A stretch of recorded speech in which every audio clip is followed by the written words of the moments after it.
નમસ્કાર, કચ્છ ભૂમિ ન્યૂઝમાં આપનું સ્વાગત છે। ધ્રબુડી તીર્થ ખાતે માંડવી તાલુકા પંચાયતની ખાસ સામાન્ય સભા યોજાઈ। તાલુકા પંચાયતની ખાસ સામાન્ય સભામાં ગત સભાની કાર્યવાહી નોંધનું વાંચન અને બહાલી, તાલુકા પંચાયતના વર્ષ 2025-26ના સુધારેલા અને વર્ષ 2026-27ના અંદાજપત્રને આખરી બહાલી આપવામાં આવી હતી। તાલુકા પંચાયત પ્રમુખ કેવલભાઈ કે ગઢવી, કારોબારી ચેરમેન વિક્રમસિંહ જાડેજા, દેવાંગભાઈ સાખરા, કેશવજીભાઈ રોશિયા, અરવિંદસિંહ જાડેજા, શિલ્પાબેન નાથાણી, તાલુકા વિકાસ અધિકારી ઈશ્વર માજીરાણા, બળવંતસિંહ જાલુભા જાડેજા, હિસાબનીશ દિનેશ સુથાર, કાંતાબેન શિરોખા, ઝવેરબેન ચાવડા, ભૂપતસિંહ જાડેજા, હરેશ રંગાણી, જશુબેન છાભૈયા, વિનોદ જબુવાણી, બળુભા જાડેજા મકડા, દિલીપસિંહ જાડેજા, ખીમરાજ ગઢવી, લક્ષ્મણ પટેલ, હરેશ રંગાણી, કમલેશ ખટારિયા, હર્ષદ પટેલ, કરણ કોલી વગેરે ઉપસ્થિત રહ્યા હતા। સંચાલન નિકુંજ ભટ્ટે કર્યું હતું। જી ચોક્કસ, એક તો 5 વર્ષના સમયગાળામાં સામાન્ય સભા આમ તો તાલુકા પંચાયતમાં યોજાતી હોય છે, પરંતુ અત્યારે એક ધાર્મિક જગ્યા અને આ જગ્યા એટલે આપણા પુરાણિક જગ્યા છે, બહુ જૂની જગ્યા છે, એટલે આ જગ્યાના સાનિધ્યમાં અમે સામાન્ય સભા યોજવાનું એક નક્કી કર્યું।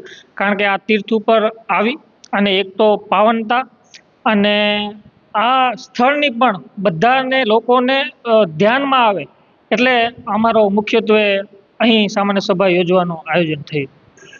ભાઈ, તાલુકાના વિકાસ માટેના જે આમાં છેલ્લા 5 વર્ષ હતા એ કેવા રહ્યા? જી ચોક્કસપણે બહુ સારા રહ્યા અને આજે છેલ્લી સામાન્ય સભામાં પણ મેં એક ઉદ્બોધનમાં કહ્યું કે ઉંમરની રીતે જ્યારે હું તાલુકા પંચાયતની ચૂંટણી લડ્યો ત્યારે મારી ઉંમર 21 વર્ષની ઉંમર હતી।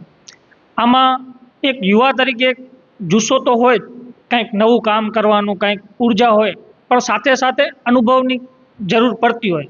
પરંતુ હું એ બાબતે ખૂબ લકી છું કે આખે તાલુકા પંચાયતની ટીમ અમારી બહુ પોઝિટિવ અને એમના ક્યાં પણ મને માર્ગદર્શન દેખાડવામાં કે ક્યાંક જ્યાં એમને અનુભવની મને જરૂર પડી ત્યારે હર હંમેશ મારી સાથે રહી અને એમનો અનુભવ અને યુવા તરીકે મારી એનર્જી અને નવું કંઈક કરવાની જે ભાવના હોય એ બેના સંગમ સાથે ક્યાંક ને ક્યાંક સારા કાર્ય 5 વર્ષની અંદર થયા।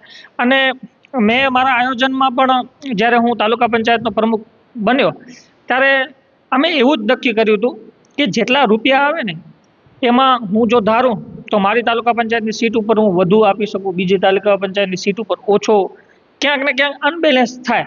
પરંતુ અમે એક એવું નક્કી કર્યું કે જેટલા રૂપિયા છે એટલા બધાના ભાગે આવે। કારણ કે મોદી સાહેબનું એક વિઝન કે છેવાડાના ગામડા સુધી વિકાસ પહોંચવો જોઈએ, એટલે અમે દરેકે દરેક તાલુકા પંચાયતના સભ્યોને સાથે રાખી અને એ રૂપિયા ડિવાઈડ કરી અને એને અમે છૂટ આપી કે તમે તમારા ગામડાઓમાં જ્યાં તમારા છેવાડાના ગામડાઓમાં જે સુવિધાની ઉણપ હોય તમે આયોજન કરી અને અમને આપો। એટલે સૌના સાથ સહકારથી અમે 5 વર્ષ બહુ સારા કામગીરી કરી છે અને અમે કેમ પ્રજાના અને ગામડાઓના પ્રશ્ન સોલ્વ થાય એવા અમારા પ્રયત્ન 5 વર્ષની અંદર રહ્યા છે।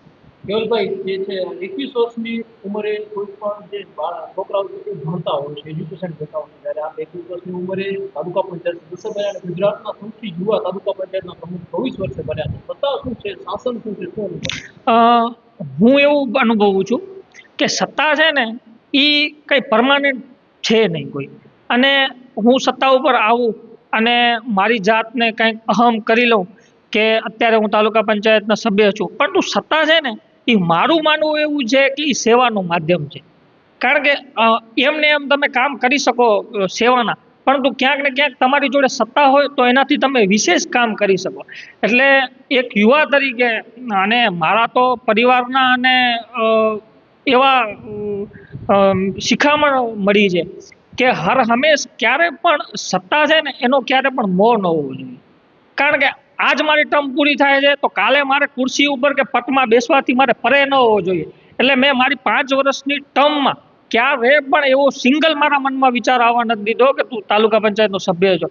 કારણ કે તાલુકા પંચાયતનો સભ્ય હોય કે તાલુકા પંચાયતનો પ્રમુખ હોય એ 5 વર્ષ કે 4 વર્ષ કે જેટલા સમયગાળા માટે હોય છે, પરંતુ એક કાર્યકર્તા એ આખી આજીવન હોય છે. એટલે એક કાર્યકર્તા તરીકે નાનામાં નાના માણસોનું કેમ કામ થાય એવા પ્રયત્ન કર્યા. કારણ કે મેં મારા વડીલો સમક્ષ વાત સાંભળી છે કે ગરીબી શું કહેવાય.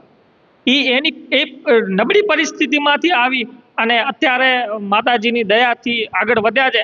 એટલે હું તાલુકા પંચાયત પ્રમુખ બન્યો એટલે ભગવતી માને યાદ કરી અને કેમ વધુ સારા કાર્ય થાય એવા મારા પ્રયત્ન રહ્યા છે. આ 5 વર્ષની સફળ ટર્મમાં હું આદરણીય ધારાસભ્યશ્રીને પણ યાદ કરીશ. કારણ કે માનનીય ધારાસભ્યશ્રી અનિરુદ્ધભાઈ દવેનું પણ હર હંમેશ પોઝિટિવ જ અમારા સાથે રહ્યું છે. અને એ હર હંમેશ ક્યાંક ને ક્યાંક ગામડાઓના વિકાસની વાત આવે, ક્યાંક નાના નાના કામગીરીની વાત આવે, એ હર હંમેશ અગ્રેસર રહી અને પ્રોત્સાહન કરતા હોય અને માર્ગદર્શન એમના દ્વારા પણ ખૂબ પૂરું પાડવામાં આવ્યું. એટલે અને આ ઉંમરે તક મળી એટલે હું આદરણીય અનિરુદ્ધભાઈનો ખૂબ ખૂબ આભાર વ્યક્ત કરીશ. પક્ષ પ્રમુખ દેવજીભાઈ વરચંદ કે જેમણે એક કાર્યકર્તા તરીકે, એક નાના સામાન્ય કાર્યકર્તા તરીકે, અને મોદી સાહેબે જે કીધું કે યુવાઓને રાજકારણમાં આવવું જોઈએ, એ વાત ખાલી નહીં પણ એને વાતને સાચી કરી અને સાબિત કરીને મારા બતાડ્યું. એટલે હું આદરણીય ધારાસભ્યશ્રી, આદરણીય જિલ્લા પ્રમુખ દેવજીભાઈ વરચંદજી, આપણા સાંસદ વિનોદભાઈ ચાવડાજી, અહીંના તાલુકા ભાજપના અધ્યક્ષ સામતભાઈ હોય કે દરેક ટીમનો હું અત્રેથી ખૂબ ખૂબ આભાર વ્યક્ત કરું છું. વહીવટી તંત્રનો પણ ખૂબ ખૂબ આભાર વ્યક્ત કરું છું કે તેમના દ્વારા સાથ સહકાર મળ્યો. અમારી સમગ્ર ટીમનો પણ, તાલુકા પંચાયત ટીમનો આભાર વ્યક્ત કરું છું. અને સવિશેષ આભાર હું તમારા મીડિયાને પણ આપીશ. કારણ કે પોઝિટિવ રીતે તમે જ્યારે કોઈ સારા કામ થતા હોય, સારી કામગીરી થતી હોય તો એને હર હંમેશ તમે બિરદાવી છે.